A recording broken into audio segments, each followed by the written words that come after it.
fancy you now. Do stop it, Wilfrid. You're beginning to repeat yourself. You've been on about the wild geese all week. I know, but I can't help it. Talking dirty to Sissy excites me. These days it's the only thing that does.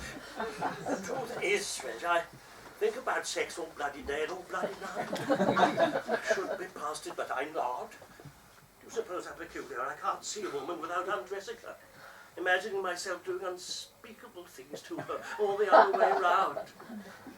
Even the matron. And that just shows how desperate I am. And the trouble with Sissy was she liked a bit of grit and grime in the wings before a big aria. I'm too refined for her. And we all know what was good for the voice, don't we, Sissy? You're disgusting, Wilf, and I'd like you to stop. Oh, I've remembered. Reggie, I want you to listen to this because I think my quest is over. I do believe I have the question that will elicit the answer she always gives when she takes off her headphones. Now, I told you I was working on it, didn't I? Let me and Reg have our way with you now, Sissy. Mere sport on the lawn, legs apart, bloomers abandoned. How about it? I'm ready! What did I tell you? I'm ready. What's amusing? Oh, nothing. Well, what have you been listening to? Us, of course. Rigoletto. We were so good. But why did you interrupt me? What's so important? Oh, I can't remember now. God, there's somebody else that can't remember things. This is interesting.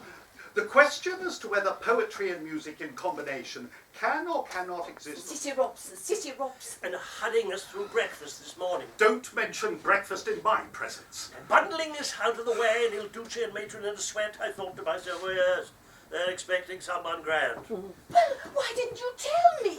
No one else seems to know. Nobody said anything. Did you know, Reggie? I'm sure Ernest Newman's right. The fundamental impulse of all art cannot be poetic. Oh, don't be boring, Reggie. Instead of reading about Wagner, why not try the Kama Sutra? Because Reggie's a gentleman, that's why. Which is more than we can say for you. So glad, Reggie, you're safely back from Karachi. I would have liked to have sung Tristan or Siegfried just once, but they never came my way. Oh, only foreigners sing Wagner. We're better with the British composers, Rossini and Donizetti. Giuseppe Verdi. I read somewhere that if Giuseppe Verdi had been born in England, he would have been called Joe Green. Oh. I don't think he would have had much of a career called Joe Green, do you? One isn't filled with awe at the thought of Green's Requiem. Talking of Verdi, any ideas for the 10th of October? Yeah. Well, I think we should do solos. But a trio would be less demanding, wouldn't it? Yes, but what trio? It would have to be something I know. I don't think I could learn anything new. We'd better have a proper meeting later. Oh, you and your meetings. Can't we just talk about it? It's very disagreeable of them to bring in someone new without consulting us. They do it all the time. They're not obliged to consult us. They run the place, not us. Reggie is right. We come and go. They're here all the time. When we join the heavenly choir, someone takes our room. That's just the way things are. Lawrence Timms left these shores a month ago and is now, as we speak, probably singing a duet with Maria Callas. We knew he'd been replaced. We all talked about it. There are always old departures and new arrivals. A profit has to be made. No need to fret. So glad, Reggie, you're safely back from Karachi. Did I tell you I received a cheque for my Rossini in the barber? I'm going to find out who the new arrival is. Why Karachi? I've no idea. Has she relatives there? Well, her father was Indian Army. Last week she was welcoming me back from Budley Salterton. You certainly get about. She's coming rather badly, you know. I worry about her. Don't want her sent away. No, heaven forbid. Yes. We really must keep her here, dear Sissy. Her face is still that of a child, unlined and innocent. Her smile lights up the darkest room. when I first saw her. God, how many years ago now? I thought she was the sexiest thing I'd ever clapped my eyes on. Big and bountiful, and by God, she was a busy girl. At it all the time. I tried, didn't have any luck. She was having it off with a scene painter from Bethnal Green. You really think she got a cheque for the barber? Oh, probably. Who was the figurer? Dylan Morgan. The bloody foreigners. Do you think we'll get a cheque for our Rigoletto CD? Very likely. I heard he was selling rather well. Where did you hear that? Can't remember now. Someone told me. Rigoletto. They issued it. Yes, now look, they might have put our photos on the cover instead of just our names, bloody agents. Still, looks rather handsome. Horton, Bond, Paget, Robson. Makes you feel you're alive again. But I should have had her top billing, name part after all. Those were the days. Oh, yes, and I had a thought for you about art. You see, you're not such a Philistine as you like to pretend. Now, where have I put it? I wrote it down because I do never remember. I put it somewhere. Now, oddly enough, I also wrote an aphorism this morning, also about art. Now, here it is. The Philistine believes only art which is popular is always good, but art which is good is never popular. That's the cultural watchword of our times. I think that rather neat, don't you? The Philistine believes only art which is popular is always good, but art which is good is never popular. What do you think? Yes, It's accurate? spot on. I know who it is. I saw her, and you're right. Someone grand, but you'll never guess who never. Well, tell us. You want to be kept in suspense for eternity? I saw her as large as life and twice as terrifying. Well, who, for God's sake? You're never going to believe this. Oh, damn, what's her name? Oh, Sissy. It's gone. Wait a minute, it'll come back. Begins with a G. G. G, a woman, come on, Sissy, think. A soprano, famous. Famous soprano beginning with G, Gallicucci? No. She's dead, isn't she? Oh, shouldn't be surprised. Now, come on, Sissy, think. Gilda. Our Gilda. G. Oh, yes, our Gilda. You mean Jean Horton? Yes, of course. How clever of you. Jean Horton. Jean Horton. Here, good God. You all right, old son? Jean, here? Are you sure? Certain. Il Duce was showing her around.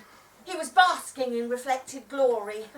He looked like a bull mastiff that had just been told they weren't going to have him neutered after all. Jean, here? Steady on, old son, steady on. But how could they do this without informing me about it? You've come here because, and I believe I quote you accurately, because you said you had no alternative. It's not a madhouse, Jean. No more than anywhere else. We're a community of people from the same profession and with similar experience. And we happen to be highly individual, often eccentric. Eccentric? Us? How do you think of these things? And all of us, without exception, are old. Now, I've always believed that whatever community you find yourself in, it's best to live by its rules and customs. And Reggie is right. You muck in. Well, the other choice is to be the guest of honour at the crematorium. I love it here, I really do. I have no complaints at all, apart from the secrecy and the whispering. I think we're awfully lucky to be here. I do, I really do. Well, I don't. I had hoped my last years would be quite different. Well, they're not. That's just how it is. It's best to accept it. And best to accept that one of the traditions of this place is to celebrate the birth of Giuseppe Verdi on the 10th of October. And we do so by getting up a little concert in which we all take part. It's grotesque and obscene. Don't be so aggressive. God, you haven't changed. You never think, you never draw breath. You just bulldoze over people's feelings. I'm not going to change. Why should I? Well, no reason, but you'll feel better if you do. I expect she's missing sunnier climes. It's my opinion that performing again, albeit once a year, to an audience of our fellow residents, to members of staff, the odd visitor, is a way of reaffirming our existence. Nonsense. It's not nonsense.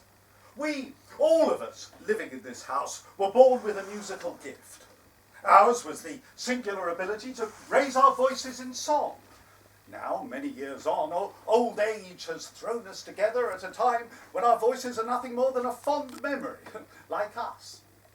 But what harm is there in pretending to recapture what we once were, however inadequately, on the birthday of one of the greatest composers for the human voice who's ever lived? The answer is there is no harm. Not to us, not to the audience, not to the late Giuseppe Verdi. I believe we will find it invigorating, not to say electrifying. To wear a costume again, to lose a sense of oneself, to feel nervous, to step into the warmth of the lights, to dimly remember what we were once capable of, will, I believe, be therapeutic and worthwhile. And the sound of our voices that we now carry in our ears, however imperfect in reality, will be to us the same sound that we made all those years ago. I just know it to be true, Jean. And it will help us, and you especially, to come to terms with the present, and more importantly, to face the future. What future? And something else. It'll keep us occupied, and you'll be grateful for that. It'll provide a purpose. It'll help time to pass, because in this place, I assure you, time does not so much pass slowly as hobbles by on its own Zimmer frame. What you fail to understand is that I am a different person now. No, you are not. And nor are we. We haven't had time to change. We've aged, that's all. It happens so fast. In spirit, I'm the same lovely lad I always was. Just happened to be trapped in a cage made of rusty iron bars. Well, I'm not. I am a different person.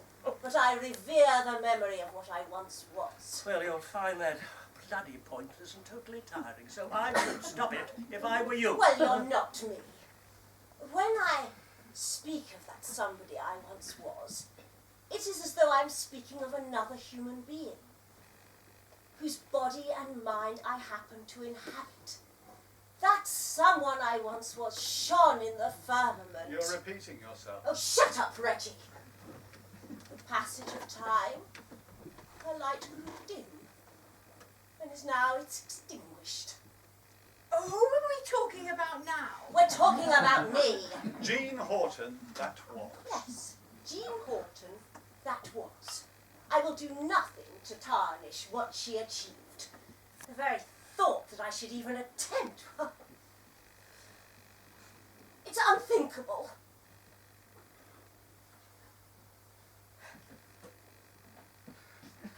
Let go, Jean, let go. There's no holding on to these things.